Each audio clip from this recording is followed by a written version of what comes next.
Well, I'm going to read in here. We're in Hebrews. I'm going to read this memory text, so to speak. This hope we have in an anchor of the soul, both secure and steadfast, which enters the presence behind the veil, where the forerunner has entered for us, even Jesus, having become high priest forever, according to the order of Melchizedek. And isn't this verse here? This is New King James Version. Isn't there a hymn? Don't we sing this hymn? I mean, this is in the hymn we sing. An anchor that will... it's the anchor. Will our anchor last in this? I'm not a singer. I'm not very good. But I know that this is not literally tied to a verse, but it just, yes. That's what conjures up in my mind. Let me just go ahead and read this. I'm not going to read this lesson today for the next 55 minutes. I won't do that. Okay? So, but I do like to, the author starts here, Hebrews 5 and 6, interrupts the theological exposition about Jesus' priesthood in our behalf. Paul inserts there a severe warning about the danger of falling away from Christ. Apparently, the people were in real danger of going down the slippery slope of self-pity and faithfulness. The Apostle Paul is concerned that his readers and hearers may have had their spiritual senses dulled because of the difficult situations they were facing, and thus they had stopped growing in their understanding and experience of the gospel. Is not this a potential danger for all of us, getting discouraged because of trials and thus falling away? The severe warning culminates, however, in an affectionate encouragement. Paul expresses faith in his readers and exalts Jesus as the embodiment of God's unbreakable promise of salvation to them. So, what's very different about this is what you see in the Old Testament, where you better watch out, bad things are coming. What Paul did here in this manuscript that went out to the churches is that storms are there and such, you better not slip it. But then he comes, if you did the reading, he comes out and says, but I know you won't do it. I know you're good. So it's kind of a positive setting that it'll be all right because I'm watching you people and I see that you can make this. So that's the positive thing about the lesson today, that Paul is he's not just chastising them. He's saying, watch out. But I think you're going to make it. Now this, one thing before we go to Sunday, it wasn't in the Bible, but I did some reading, and it was about 100, 200 years after Christ, and the early Christian church was getting up and going. And it was mentioned that sometimes the Roman authorities decided they needed to root out this Christianity, and they were hard on the people, prisons, and just I know that in that point of history we always go to the fact that they used them in the Colosseum, Christians feed to the lions, but it wasn't just that. That's kind of a wow factor. It was like they were targeted in certain communities. I don't know if they were forced out of town, you couldn't set up businesses, but there was other forms of persecution, and other than just getting fed to a lion. But it was brought up that the Christian church was, what do we do when things get hot in the community and the people that decided that they would try to fly underneath the radar and nobody could tell they were a Christian? In fact, they just quit going to church and, well, I'm not even Christian. What's that? And they were saying that, politically, the government would change, it would become more lenient, and those people that were kind of undercover would come back to church. And there was I did some reading, and the church was of the opinion, what do we do with people that decide to kind of sunny weather type? What do we do with that? How do we react where we haven't seen you for 20 years? Well, my family, they had to move out of town. In fact, one person was thrown in jail, and now we see you coming. So that's a different subject all in itself. What do you do? How do you welcome somebody back? And ultimately what was brought up is that anybody can come to church. So that's their doings. But what Paul's talking about, he doesn't want nobody to slip. He said, want everybody to stay true and keep coming to church. I don't know what their challenges necessarily were back then. I think I listed some of them. They were living in communities that the idea of a Christian God was very foreign. And before I'm going to get to Tuesday or Wednesday where they talk about it, I'm going to throw this out here just for the sake of what I'm talking about, these communities and historical what's going on there. Paul's talking about being enlightened. Paul's later in this lesson, Tuesday, Wednesday, Thursday, he's talking about a change. Do you think the current flavor or current religions of that time, Romans had their pagan gods. They had their gods. They list them in the New Testament. I think there was one place they made these little idols and sold them, and such. Did people that Paul was talking to about this new religion, Christianity, about Jesus and being enlightened, meaning that there's got to be a big change. Do you think that any of these other temples to these pagan gods or any of these other priests to pagan gods, did anybody ask the current population, as Paul saw them? I'm not saying in Jerusalem, but I'm saying up in those other countries. Did any of those other religions ever ask the people, hey, you've got to change your ways. You've come to a brick wall in your life. You're facing that the old is the old and it's time to be new again. Now, you wonder, is this pertinent to this lesson? Well, it kind of is, because Paul was talking to people about being enlightened. Now, if I use that word today, friends that I know said, have you been enlightened? Well, the word itself might scare somebody away, because they're wondering if I'm going to ask them for money, or if I'm goofy, or something along those lines. But what was Paul looking at when he used those words? And I brought that up. What was the alternative religions? Those pagan temples. So what's I can answer my own question today, but I want to hear some thoughts here.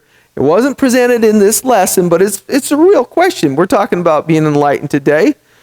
What about those people in Paul's time? What were their alternatives if somebody else was down at the pagan temple saying, you don't need that. You come to me. Whatever that name of that temple was. You come to me. Don't listen to Paul. You want change or you want a difference? So I'm asking the question today. Your thoughts, because I'm not going to preach this all the way through. What do you think he was? What do you think these people? Do you think this was blowing their mind? Well, being enlightened. If I was going to talk to somebody about being enlightened and they're going to make some changes, the first thing they're going to wonder is, back to that pagan temple down the road, I suppose that in the communities that they lived in, you just give some money down there and good things are going to happen. It rains on your crops. Maybe your business sells more pottery jugs. Something happens. Or maybe you're trying to have a child and you and your wife haven't had a child yet. So, the money, then you have a child. If Paul's talking to these people and he's offering them enlightenment in a different God. A different God. Now, you understand today, they asked this question about being enlightened. Today, people are going to say, here, at least here in South Dakota, in the United States, they're going to say, what God are you offering today? If it's the same one as those other 10 churches out there, it's the same thing. So what are you offering different? Now, in Paul's time, he was offering something different. Now, in Jerusalem, I understand there was a lot of people that didn't want to believe that Jesus, they were still Jewish. But I'm talking about Paul up there in Asia Minor and those areas. But today, somebody's going to say, if I'm enlightened, do I have to go to your church? Or if I'm enlightened, does that mean my name's Kibben? Does that mean that we're going to be friends or have to be friends? Because in the pagan time, you wouldn't give your money.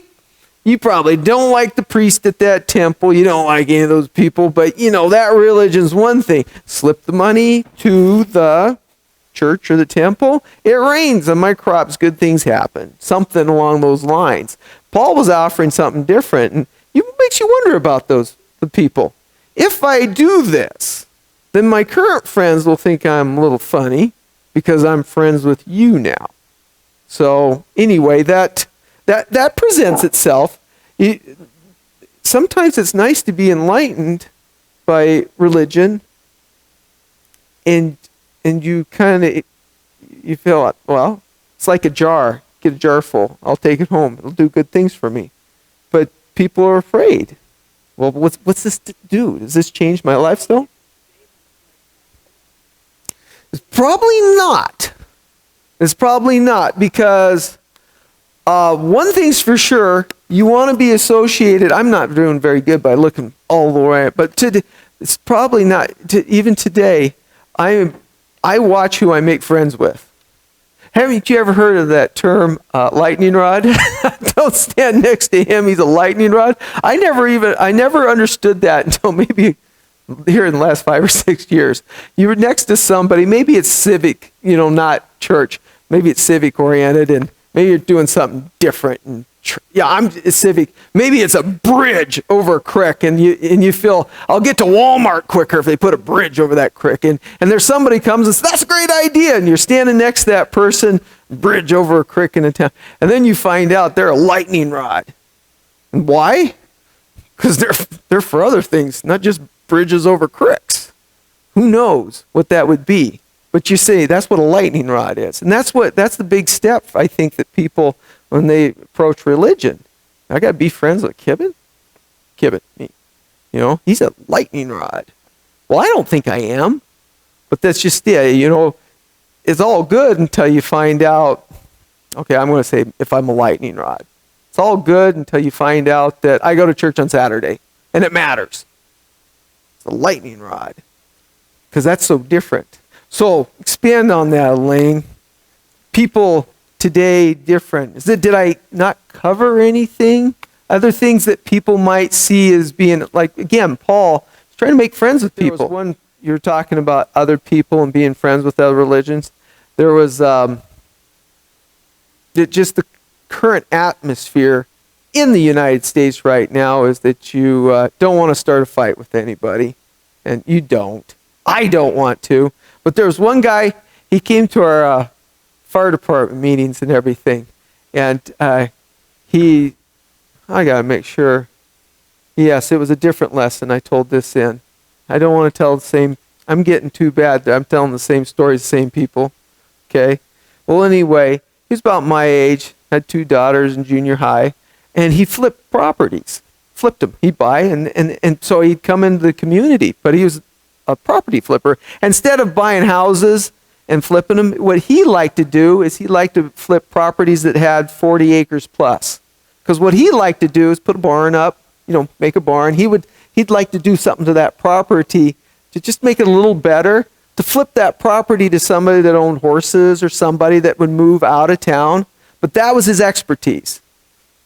Like he liked to do that. Stay there for 2 or 3 years, see if the price it, and then move on. Well, one day he told me, I was saying, I think he went to church. There's something about him. I think he went to church.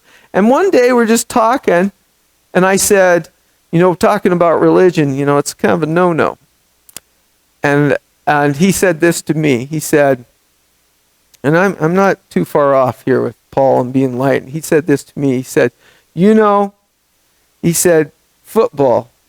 Hey, this fell on, there's going to be a Super Bowl, and I don't watch football. But anyway, he says, two people can come together and argue about who their favorite team is, and you can tell the other person,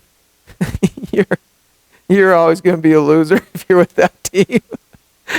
You can tell them all that. And he says, you know what? You can be friends at the end. He said, we've done it for decades. He said, when did it ever get to be a problem that you couldn't talk church with somebody? He said, when did it ever become a problem that you couldn't just say something and just disagree? But he said, when did it ever become a no-no to even bring the subject up? He said, we do it with football all the time. And he just was telling me, he said, there's a problem. He said, he was saying to me, he said, I didn't even know where he went to church. He didn't even know where I went to church. But what he was saying is that we're still going to be friends. He didn't know about me, and I didn't know about him. He flipped his property and moved on. But I never heard anybody talk that way before. He told me, he says, sure, we're going to get in an argument. But he said it's pretty sad when we can't argue anymore. Monday, I'm on Monday, and they give Hebrews 6, 4 through 6, Matthew, Romans, Galatians. They ask the question, what does this comparison suggest about what it means to crucify Christ? In the middle of the lesson, it says that a person's taking up his own cross, denying oneself. Galatians 6:14, meaning crucify the world. And Romans 6:6, the old man. And crucify obviously means killing. And they're not talking about inflicting horrible pain. They're just saying eliminating. So at the bottom, it says, what does it mean to die to self, to take up the cross? What is the thing that you find most difficult to hand over to the dominion of Christ? So again, I'm going to read this. What does it mean to die to self, to take up the cross? What is the thing that you find most difficult to hand over to the dominion of Christ? So I'm in the lesson this morning. I'm going to do, before we answer that question, I'm going to be fair here. I'm in Hebrews 6, 4 through 6, and I'm going to read this. For it is impossible for those who were once enlightened and have tasted of the heavenly gift and were made partakers of the Holy Ghost and have tasted the good word of God and the power of the world to come, if they shall fade away, to renew them again unto repentance, seeing they crucify to themselves the Son of God afresh and put him to an open shame. Now, these texts that I just read were actually pertinent to the fact that Paul's bringing up. Well, what do we do with somebody that backslides and then comes back to church? But what's being put here, though, in this text is that the people that decide to come back, it's almost like crucifying Christ again. But what we're talking about is the importance of what Christ did in the crucifixion, that the rest of these texts from Galatians and Romans were talking about taking up one's cross. So here, I read one of the texts, but we're back to the question. What does it mean to die to self, to take up the cross? And so, baptism in the church is one thing. That you say that you're baptized, you're going to be a new person. So here I am today. I don't want to pick on any one person, but I'd like to think that my name's Kibben Rittberger, but I would like to think that the old Kibben is just as good as the new Kibben. Oh, that's bad, huh? Okay, well, maybe it ain't so bad. But the thing is I can't stand up in front of you and tell you that I hit a brick wall in my life. I can't. So I'm just making things interesting this morning. Lane, have you ever hit a brick wall? You have? We'll come back to you. Yeah. Well, like I'm going to come back and talk to Lane, like a singular point, like you said, a noticeable, if you could see it. But sometimes, like you're saying, you don't. But the change is going to happen. The change is going to, and so I assume assume that baptism and such like that is at least a recognition that I'm willing to change, rather than just let it happen. I see. Yeah, it's going to be, unless there's something like you said that's noticeable, and it's none of my business. It's none of my business to look over at somebody else and say, was there a beginning or end? It's not. I'm going to talk to Lane Sack, but there was a person who went to our class. Over at the old church. Here's 15 years ago. This person said this to me. And you come to church enough, and you think you've heard it all. And you think there's no wisdom you're going to hear anymore? None. I've come to church enough. I'm like, there's nothing you're going to say that's going to affect me. I've heard it all. But this is what she said. And I know this is kind of a letdown for you guys, because you probably heard it before. But maybe this was 10 years ago. But there was somebody on a Food Network show that I'm going to use this word wrongly this morning, but they crucified this lady, through the media and such, because they found out that she said bad words, like racial bad words, sometime like 10 or 15 years before. And they had it on tape, maybe a quip or something. I mean, she wasn't like, I don't know this person, but it was just, yeah, did she? Yeah, okay, it was there. It's wrong. But this is the person that went to my class. Well, I'll tell you what her name is, Lorene Bissenden. And she said this. She said, I don't know that person. But she said this. She said, apparently, she said, I'm looking at somebody that's, 50, 60 years old, that 20 years before, when they were 40s, said something bad. And she said to me, she said, I'm not the same person I was 20 years ago. And I'm like, yeah, what are you're way better or what? No, what she was saying is that people have the ability to change. People are always changing. And she said what that person was then might not be what they are now. She's saying if they still are, okay, yeah, whatever. But she said, what she's saying is maybe they're a better person now. But, that's up to judging and all that. But anyway, it was a good point you brought up. I'm not the same person I was 20 years ago. So, Lane, you were saying a definite, the question I was asking was the die to oneself, and the old dies and the new come. That's the question I'm asking today. I'm trying to look around in case anybody says something. You were going to mention a definitive point, or I was listening more to Melinda. They're saying that I think the best that I was hearing is that agree that the change is going to happen. Do you feel that there was that you could say that the old self was gone? I guess that's the question here. The old self was gone. Okay. I'm. What was wrong with the old self? I didn't know that. I never. Yeah. Well, I mean, we're friends, but I didn't know that. Like Melinda was saying, is that you look over and you could see, yeah, that's different. Yeah. Okay. That's a big change. Yeah. There was, to answer the question, what is the thing that you find most difficult to hand over to the dominion of Christ? And I read one of these little stories. I can answer this without giving my own thing, because one of the little stories mentions this. Good. Maybe you can't hear over there, but when you die to the self, you're seeing lust of the flesh, get rid of that, and pride.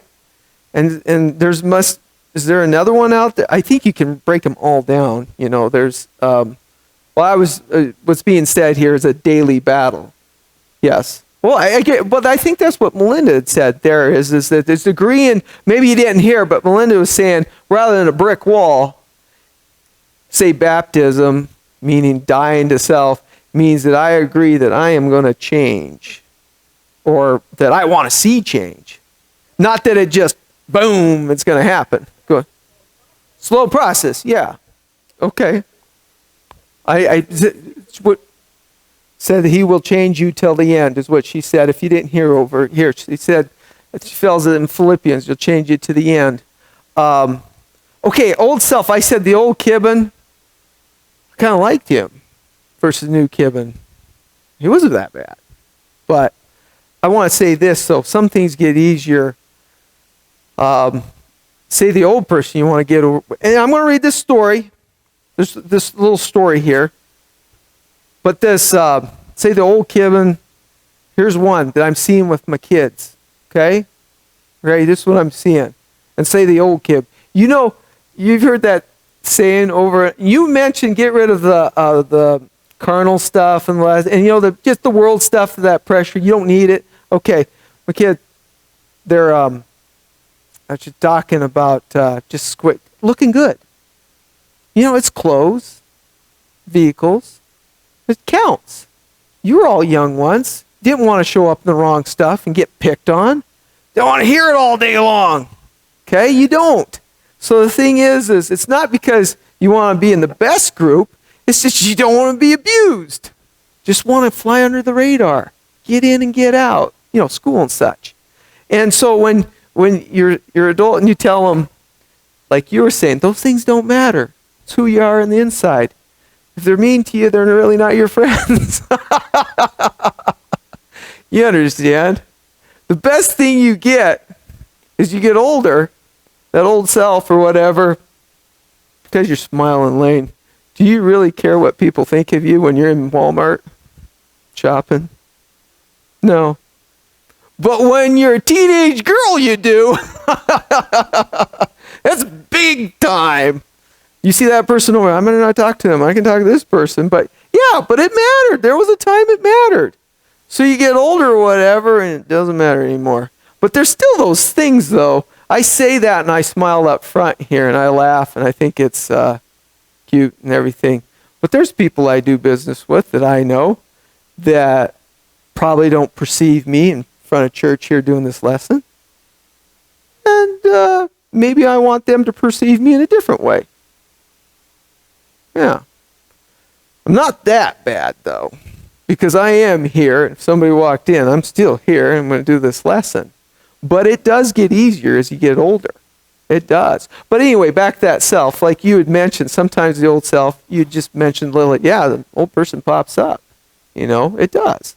It still does with me in perception, but you know how I perceive myself in the community.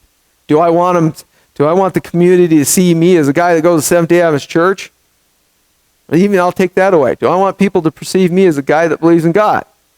Do I want people to think that I believe that the story of Noah is relevant?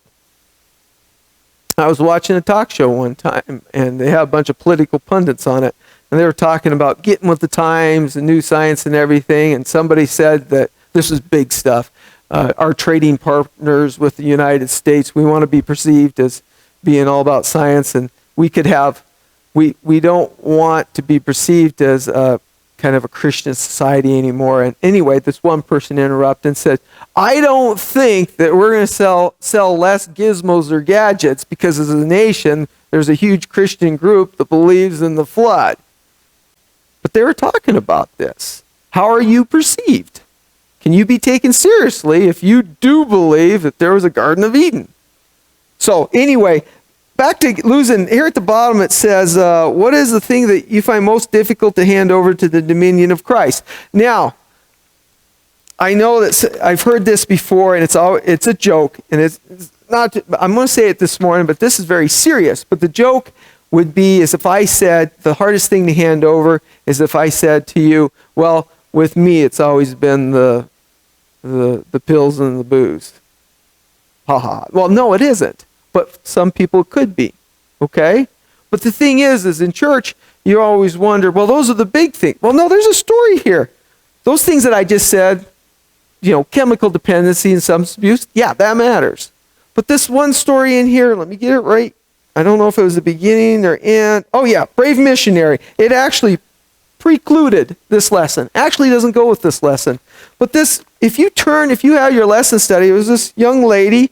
She's married. She got 2 kids, and she's done some missionary work. She's from South Korea, and she did a missionary stint in Philippines. And she mentioned several points in her life as a young teenager up until, I don't know, she was out of college. She has a problem with fear. Well, we all do. I don't like to be threatened. But if you go ahead and read the story, I ran through it rather quick. And she said she had to sit and talk to her sons about, if we're going to go to a place, would we ever end up going to a place that, torn in civil war? And she said, I don't know about that. And anyway, if you read it, she said that the son said, yeah, but what happens if they're not learning about Jesus there? She said, well, maybe we should go. So it kind of just ends the story. I don't know what happened, where their family did or what. But it wasn't just on that. That was the culmination of being fearful. Okay, back to the question here. The question I read to you is what do you find most difficult to hand over to the dominion of Christ? This story precluded this. But the thing is how much fear are you willing to hand over to God? How much being scared? How much being scared about if you're going to make the bills? How much being scared that I need to work more? I don't got time to come home. I'm going to have to take another job. How much more fear where, I could keep going on and on and on. But this is relevant. This was in the lesson. So I didn't bring, this is not my story. This is this lady deciding that she's got to get rid of some of this fear. And she's scared. She mentioned it. She said it all started. She said, I was on the subway or something, and some people in the bathroom took my money away. They threatened her. Said students her other age. And, I read this, just so you read the story. It says, they took 10,000 South Korean won from me. 10,000. I was wondering, that's a lot. Hopefully it didn't come in little pieces because that's 10,000 won. But the thing is, that was $10 U.S. money. Okay? But she presents this. It's real. She's scared. Yeah. That's a real thing. There's a lot of real things that aren't good. Guilt is not good. That's another thing that's supposed to be handed over to God. But I'm reading one. I'm answering this. Anything else here? Because I'm doing all the talking. Is there anything else that God would like to, or it's difficult to hand over? So again, this lady was difficult to hand fear over. You got to be reasonable. I got 2 kids, and I've been telling them, all right, when you park at Walmart, always park under a light. You walk this way, always stay in the light. Always. So anyway, that's just the fear thing. Anything else that's difficult to hand over? It doesn't have to be fear. Pastor. Yeah. Yeah, okay. Did you hear the pastor? Do I want to hand over that to God to control, or do I want to keep controlling that? Yeah. What happens if I trust? I presented earlier about Paul talking to those people and those other people going to their pagan church temples, and of course they took money and everything. And I mentioned earlier, you give them money, it rains. Okay, or that was, I'm sure they talked that way. Or you give the money, you'll have lots of kids. But just what the pastor said today. If you give that money and that trust issue, this might be a little off, but not all. But if you give that money, can you step back and go, good things are going to happen? Should. He was talking about control there. And the thing is you don't have any control of it. But something good should happen. I don't know if it'd be in my lifetime, but something good's going to happen. But talking about control there, though, you'd love to control that money as it goes out and you see the good things done. And maybe it don't come back to you with more business or whatever, but you could see but you don't have any control. But something good's got to happen. Something's good's got to happen. So no matter how responsible I am, no matter what I give, say money or such like that. One thing you said, the group of people, they seen God in them. I know that if I wasn't in this church and I got killed on a car wreck, and I won't today, but if I did, it'd still be here because there's something good's going on. Didn't have to do with me being up here saying, yeah, we're going to do a lesson study and we're going to get through this lesson, and I can bring a lot here. Discipline, responsibility. Now what I'm saying is no matter how rigid I am, if I'm out of the equation, There was something bigger than me that kept it going. And I know that because it was here before I was born. It'll be here after I'm here. So, okay, I'm going to say a prayer. Dear Jesus, thank you for our lesson study today, and go with us during church, please. Amen.